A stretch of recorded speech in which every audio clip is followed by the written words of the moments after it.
happy and proud to be presenting a workshop that has hometown significance. This is a Chicago story, in addition to a national story and international story. And I do have to tell you that when I submitted this proposal, it was rejected, and I raised a stink. And I said, it really matters that we talk about Jane Addams in Chicago at International TESOL. Amen. Yeah, and I got put on the waiting list. Good. This Yeah, should be and you, somebody Sherry. canceled, so I got in. But, you know, I just think it's the pride and joy of Chicago that Jane Addams did what she did and set in place the things that she set in place. And it's still reverberating. And honestly, it's like everywhere I turn, I run into Jane Addams. I live in Chicago. Everywhere I turn, I run into Jane Addams. That woman is so alive to me, it's almost frightening. I went to the Museum of Science, the Field Museum, and it was talking about food pantries in the city. Well, sure enough, there are pictures of how Hull House was growing food in its own garden and feeding the residents. Everywhere I turn, there's Jane Addams. So even more than professionally, everywhere I turn, it's Jane Addams, because my grandmother, great-grandmother, and great-aunt all wrote memoirs about their personal relationship with Jane Addams because they lived across the street from Hull House.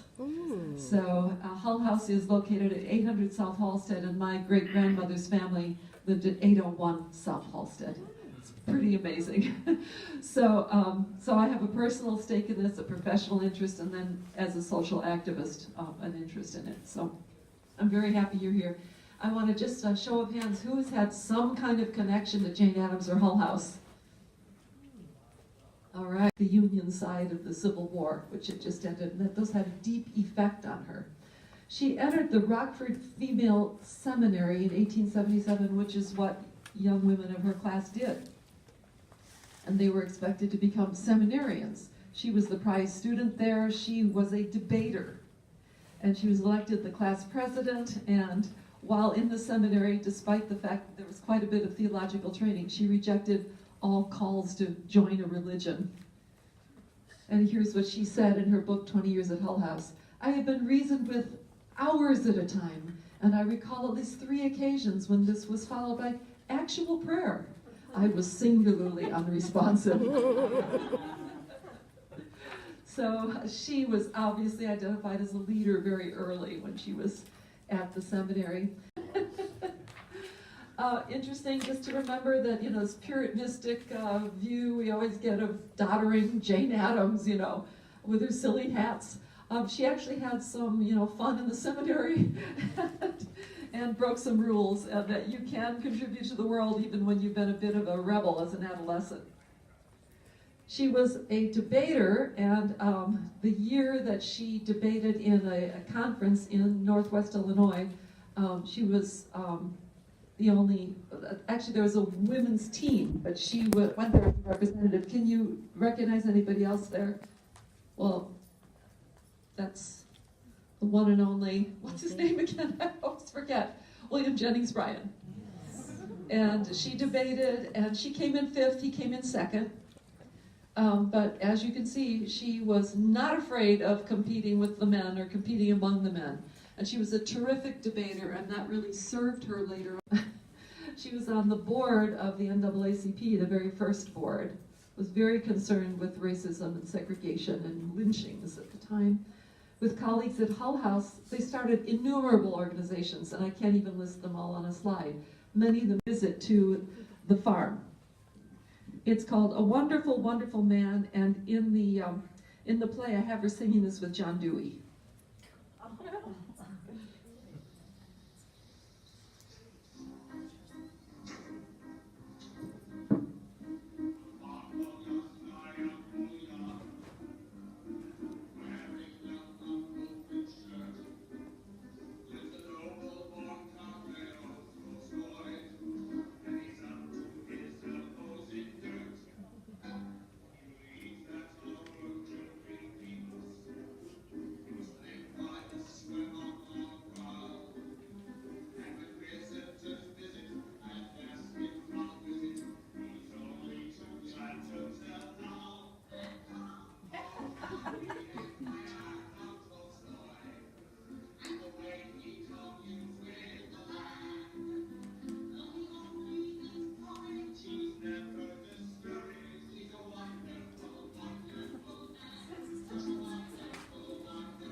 important at this time because there were many, many local newspapers, and many of them had 4 editions a day.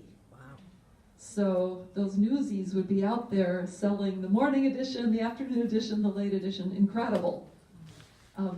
Very important source of revenue for these little boys. So she became the garbage commissioner, and one of the ways she became an immigrant advocate was that she reached out to try to find out what other countries were doing. She looked at how garbage was handled in Boston, Glasgow, and Manchester. She also consulted local experts in hauling garbage. She was in favor of and instituted recycling clean ashes, tin cans, bottles, paper, and rags. Yes. Maybe Chicago will reinstitute that one of these days. Yeah. It's only 120 years ago. And she replaced the wooden garbage boxes, which got very rancid, with washable metal cans. And there was a tremendous problem with rotting animal carcasses when horses would die. Often they were just left to rot. And actually my family wrote about that when some horse carcasses exploded in the stable next to their house. To bring their children so that they could go to work, and that's what my great-grandmother did. My great-great-grandmother, then great-grandmother, both took their children to the Mary Crane Day Nursery, and my grandmother was one of the Hull House children. And this is a group of Hull House children, I don't know the date. This is hilarious. They believed in fresh air. So they wrapped kids up and put them on the roof there. Some matron was reading to them from great literature. These are some of the kids in the Mary Crane Day Nursery. That one on the left sure looks like my grandmother. I don't know for a fact, but these children were immigrant children, a lot of them. They also got baths. That's great. They worked out a way to bathe these children. So Jane co-founded the Immigrant Protective League in 1908. One of the things they did was have citizenship preparation classes 4 times a week in the Hull House dining room, just right in the building. And the Board of Education sponsored this. Jane understood that the mothers' pensions that immigrant women would get were not available until they got their papers, until they became citizens. So there was a great deal at stake to pass the citizenship test. Some of the ethnicities represented in Hull House, just incredible. And the Immigrant Protection League finally came to occupy a whole building of Hull House. Hull House was full of debates, programs, and discussions. That's John Dewey, that's Florence Kelly, who was a firebrand for labor rights. And on the right there's Julia Lathrop, who helped organize child protection groups and became actually a U.S. commissioner of that sort. This is really interesting. Florence Kelly did the first kind of ethnographic home-by-home mapping of the Hull House neighborhood called Hull House Maps and Papers. It was the first of its kind. Every single home got on a lot of issues. Jane talked with children. Children loved her. My grandmother loved her. How did my own people get to Chicago? This is Addie Wicks, my great-great-grandmother, pregnant again. She came to Chicago with a carny. You know what a carny is, a carnival worker. Ran away with him, eloped, and he ended up being a horrible beater and worse. And she moved across the street from Hull House. And this is the building, that's the little rooms that my family occupied.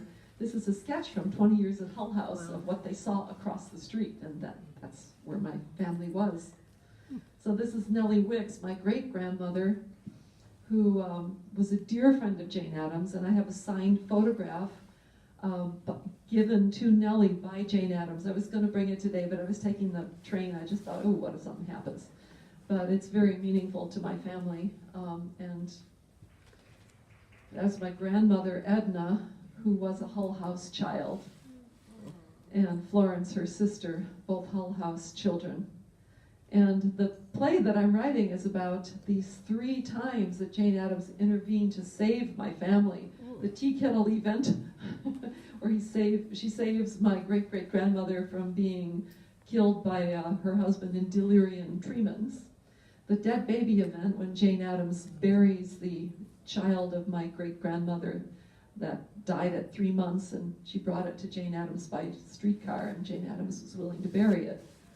And then the new home event when my great-grandmother married for the 4th time, and Jane Addams helped set her up in a home that was far away from her abusive family.